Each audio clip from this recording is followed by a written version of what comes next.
The Great Calendar, written and narrated by Mons. Beneath Orisa's feet laid her parents and her older sister dead. But she was thinking of doing a ceremony here on the spot and let this be their resting place. Since her younger brother was still alive somewhere, she wanted to get a move on and find him as soon as possible. Orisa was sure this is what her parents would want her to do. Focus on living. Take care of this little baby, find her 7-year-old brother, but she was also going to uncover the astronomical truth about this earthquake. Orisa was a fortune teller and her job was to know the future. Last time she checked, nothing like this was supposed to happen, and Orisa did perform daily future-telling rituals to know what was coming, just for the sake of curiosity and the need to know things. The very fact that she hadn't seen this coming might imply that she didn't have any real talent. She made a living in the market streets predicting the future for people, if they were going to have a baby or if their husband were going to come back from the war. If she couldn't foresee a disaster like this, what did it say about her skill in this profession? Orisa also believed everything had a meaning. Everything happened for a reason. Every action had a reaction. Now, what had caused this earthquake? Most people might view it as misfortune, just bad luck. Accidents just happened, you know? People always said, but magic could do more than silly tricks. Orisa was sure there were people out there with the power to manipulate natural laws. Their nation had enemies they were currently at war with. Most of the soldiers were up in the northeast, but there were many ways to win a war. Strike at the heart of a nation. A small part of Orisa speculated on the possibility that the enemy caused this disaster, with some form of supernatural power or godly help. She didn't know much about old entities, but was sure they existed. This question made her mind tick. Also, she might just be the right person to figure out this potential plot. Orisa used to study and work in the royal crypts. She had been one of Grandmaster Kanhui's many students, learning the great arts of magic from him. Her occupation being a fortune teller had been an assistant to Master Kanhui at decoding the Great Calendar. The Great Calendar is an old relic of the past. The people that built this nation and this city 1,000 years ago also created the Great Calendar. It is believed that the success of this empire throughout all the years came from the Great Calendar. The Great Calendar is the longest future prediction anyone ever made. It was made by 3 astronomers: Daif, the first king; Rura, which was Daif's and Sada's oldest daughter; and finally Kirai, who was Daif's older brother. Their lineage still sits on the throne today, if anyone from the royal family survived the quake, that is. In any case, the Great Calendar still had 500 years of future prediction ahead of it, and during the time Orisa worked on it, the calendar never revealed any form of disaster. It should have. The calendar could tell everything. The potential of knowing the future was this nation's greatest treasure. Knowing if you would win a war, if an epidemic would occur, there was so much value to be gained from the calendar that there were a lot of people with the sole purpose of decrypting it. There came the problem. The calendar was written across all the walls in the dungeon. Every centimeter of that dungeon building was the calendar. It demanded a huge manpower to get any information out of it. That is where Orisa's career started, as a pupil, learning the old mystical arts so she could eventually be put to use. To satisfy Orisa's thirst for answers, she guessed she would start there. Maybe there was something everyone had overlooked, maybe she and others had missed this disaster, or something bigger was on the move. As she stood up with a small baby in her arms, she came to a quick realization. Her old life was gone. She had grown up in this house that was now a pile of rubble, would soon walk away from it and most likely never come back. This made a tear fall down on her skinny cheek. Her parents might even turn in the grave beneath her feet if they knew Orisa wasn't prioritizing to look for her brother, the only one left of her family. Mom would often complain and question her choices in life. Everyone that goes to work for that crazy sect ends up living alone, Orisa's mom sometimes said. Why study old stone tablets of forgotten religion, or even try to learn things no one cares about? Like that foreigner from the north you kept following around. I'm glad he's gone from your life. You can tell people stories on the streets for now. That is fine. You seem capable of earning some money from fooling people, but sooner or later you're going to need to build your own family. Orisa forgot that things ended this way before the disaster of yesterday.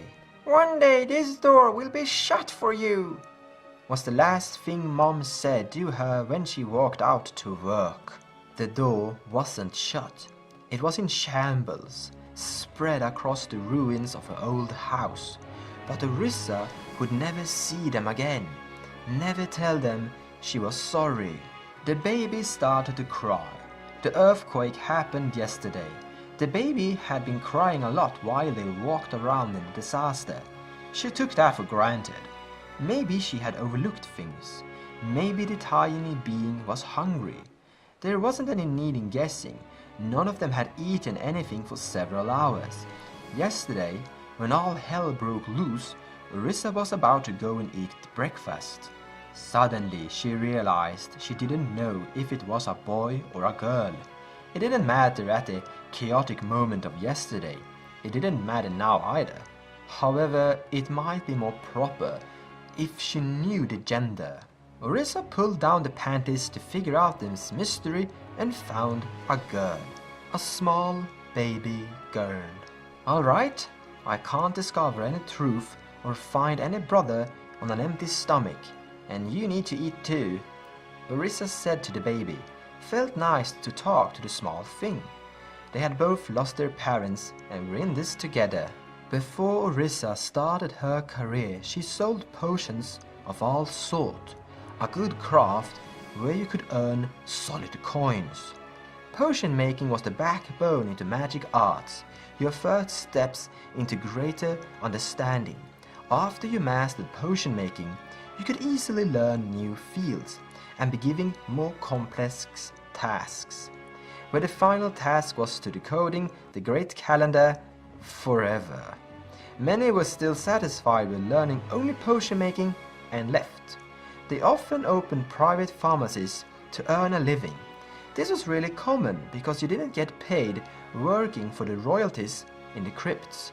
You learned things, that was your payment. Also, why potion making was the first thing you learned. Every potion made by a student was used by the nation in some way.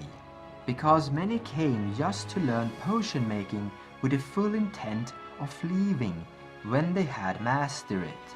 The nation had earned something from teaching people this skill. Nothing comes for free in the end. Orisa had stayed a lot longer.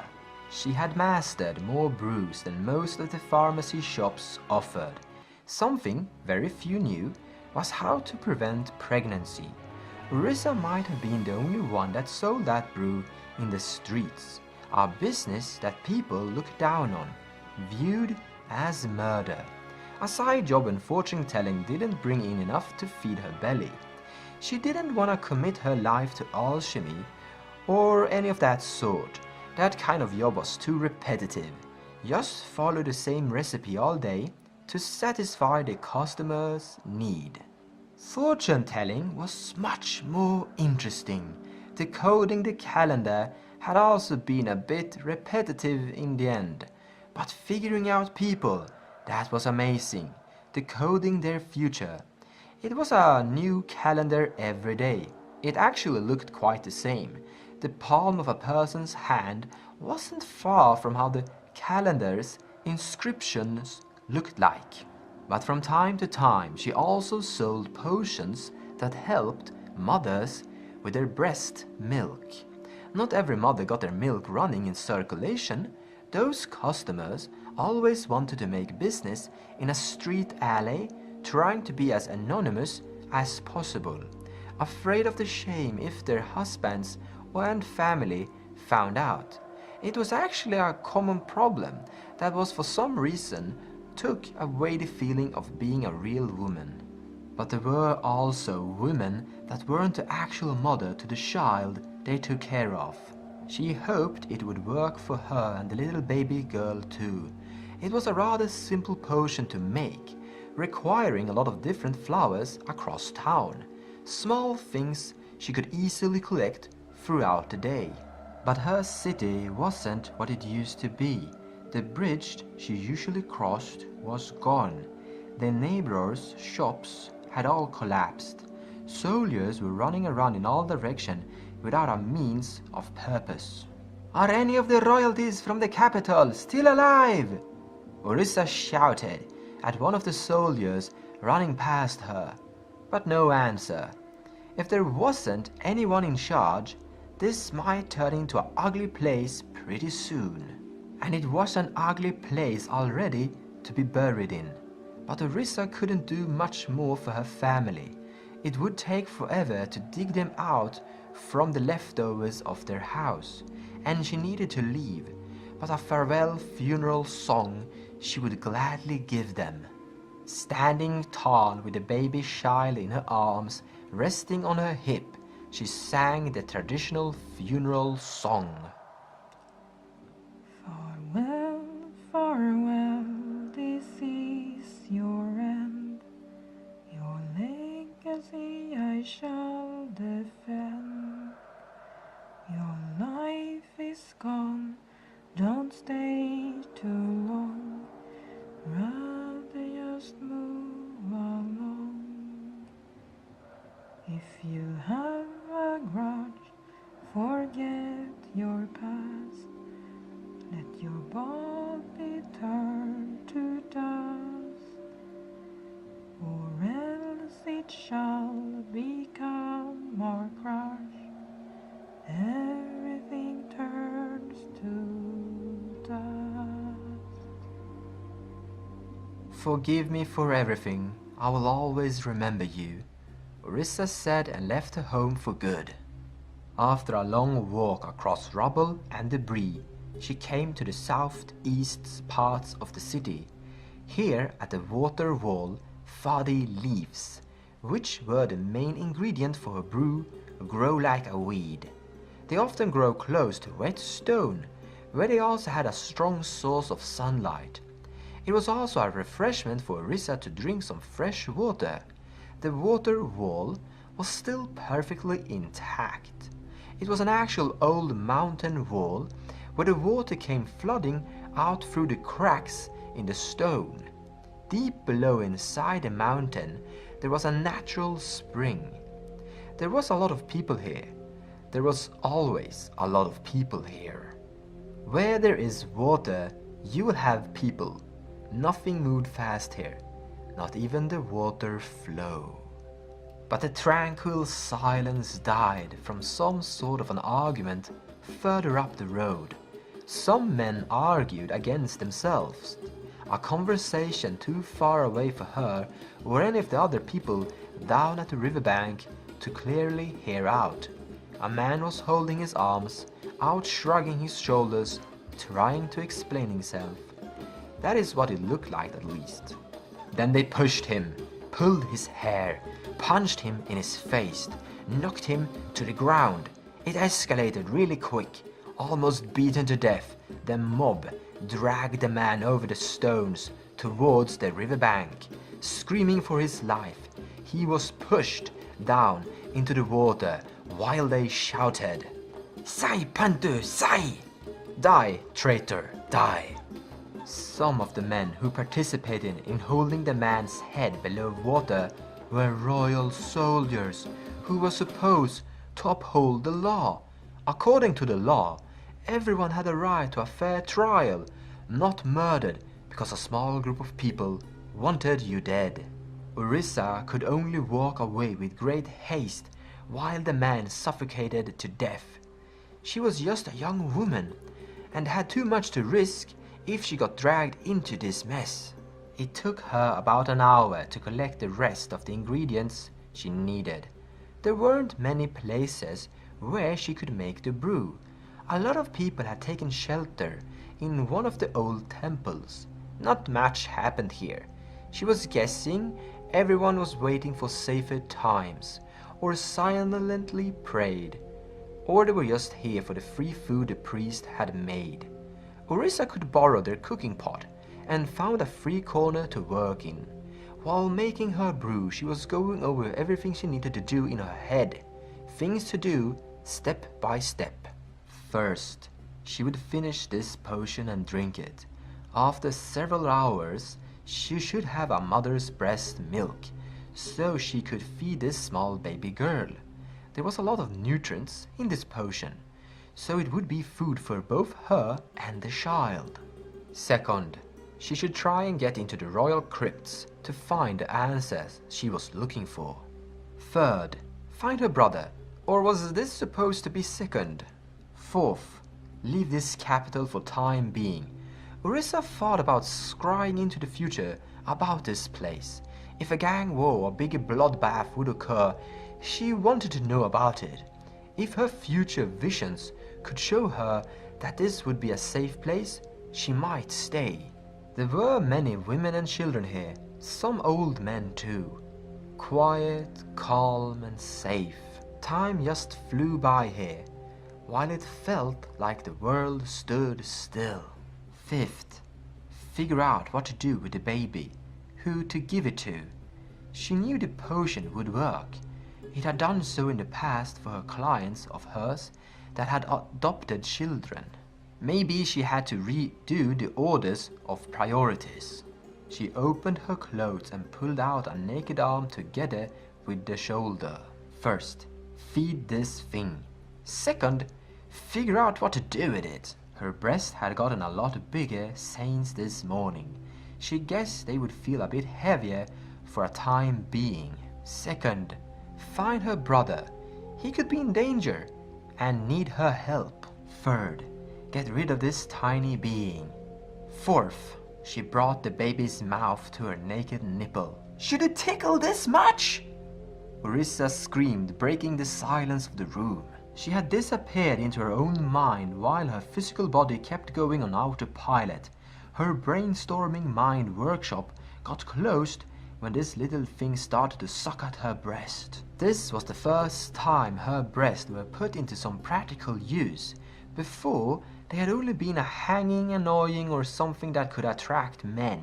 These two factors made it feel like they belonged more to something else than her. Hers, but not made for her. People stared now, not because she was breastfeeding. These people were used to that, but because she broke the silence. They probably questioned her as a mother, which Orisa thought was fine, because she wasn't. Looking down, it was the strangest sight she had ever seen. A small creature latching onto her body. She actually didn't like this sight. Parasite! It needed her to stay alive. Mothers who fed their children always looked so calm, enjoying the moment with their small one. All this did was force her to sit still. Zero work getting done. After an hour wasted in the temple, she pulled out a blanket from the rubble, placed the baby girl in the middle, and then tied it onto her back. A much better way of carrying something than holding it into your arms. At least she had planned her day, everything in detail. The baby was fed, and she had eaten too. Now she only needed to get to the great calendar. There she could uncover this new mystery. She had never thought about writing a book before, but this would go down in history. Hundreds of years in the future, they would read about this historical event. She might finish all her chores within the day, she thought. The sun was starting to set, and it would get a bit darker soon, but there was plenty left of the day. With free arms, it felt much easier to walk, so with a steady pace, Orisa was heading towards her old working place. She hoped the old building was still intact and that she would get access to the crypts. It was still panic as usually around her, still things to dig out or bury. She crossed many small funerals, similar to the one she had done for her loved ones. The building was actually a school, or well above ground it was a school, and a blacksmith workshop. Beneath the school underground was the great library. Further down was the great calendar complex together with the crypts. Then beyond that point, further down underground, few were ever allowed access. Orisa didn't know what was further down or how much longer down it went. She had only been an assistant that were working for free decoding the astronomical calendar. She was just one of many nobodies. When she got sight of the building, it almost felt like home. So many years she had spent there. Was it 5? No, 6, or close to 6. Before the quake, it had been a huge building stretching almost as high as the Capitol Palace, with its many towers. Most of the walls were still intact, with only a few cracks on it. The large chimney in the center of the building still remained intact. It looked just like it always did. Huge. The Capitol Palace was actually built 600 years after this building. The Capitol Palace was an attempt to show that they were better than their ancestor and would build a complex bigger than this one. In overall they succeeded, but the chimney still remained standing taller, and still remained standing today. Orisa turned her head over towards where the Capitol Palace should be. Gone. Just a pile of stone bricks. So in the end, the old kings might have been the better builders. She walked down the road towards the entrance. It wasn't a public building. It was constantly guarded. In her current situation, it would be better if she could just walk straight in. But some part of her heart was happy to see soldiers standing guard. "Halt! No access!" the guard said. It almost made her smile, seeing soldiers still doing their duty in this current situation. "My name is Orisa and I work here," Orisa answered. "I should be in your booking." This was a lie. She no longer worked here and definitely didn't have her name in their booking. A simple list of names that were permitted to enter. "Sorry, we can't find the book currently. It's a big mess inside behind us, and we can't abandon our post just to go and look for it. Others are, not strictly searching for the book, but excavation is taking place as we speak," the younger guard said. "Then Grandmaster Kanhui could verify who I am," Orisa responded. This was actually her plan to gain entrance here in the first place. Kanhui had been sad that his 2 best students both declined the offer of being a master, someone that had a lot more responsibility and got paid. "All these years I really saw the new Grandmaster in you, Orisa," was the second last thing Kanhui said to her. The last thing he said was, "Regardless, I still believe you will succeed me. Now good luck." Orisa was sure Kanhui would be thrilled to welcome her back, especially in a crisis like this. The 2 soldiers looked at each other with sad faces. "If you knew him, we are sorry to tell you that he is confirmed dead." Then they looked at each other once more. "Is there any other that could verify that you used to work here?" She could tell they wanted to let her in. However, most of the people that would know her were either dead or had left just like she and wasn't there. It had been 2 years after all. "There is a lot of people coming in here delivering food or material for the forge, but I used to have access further down. Very few know how it looks like further down, but I can give you a detailed description of how everything looks like." But she got interrupted. "This would be a smart idea if we knew how it looked like even inside the first building. If you used to work here, you know there are more guard posts further in. The young guard interrupted her. The other, older guard were nodding his head with compassion towards Orisa. He hadn't said much. It was always the younger guard that spoke, but now the old soldier opened his mouth to speak. We are currently working under old orders, or what we have always been doing. There isn't anyone in charge at the moment. We don't know which of our superiors are alive. I actually believe you. I think you do work here, and I think you do have more access than I do. But we will do our duty until our captain or king says otherwise. Besides, it's a mess inside, no place for your child. Come back another time. They turned her away, but she liked what she saw. People who uphold the law. Walking away, she got sad thinking about how to break in. She knew the inside of this building quite well, except for the blacksmithing section. Half the building was dedicated to that. She needed a way to scale the walls. Problem was that Orisa knew nothing of that sort. Others did. People that looked for valuable things to steal. Farewell, farewell, this is your end. Your legacy I shall defend. Your life is gone, don't stay too long. Rather just move along. If you have a grudge, forget your past. Let your body turn to dust, or else it shall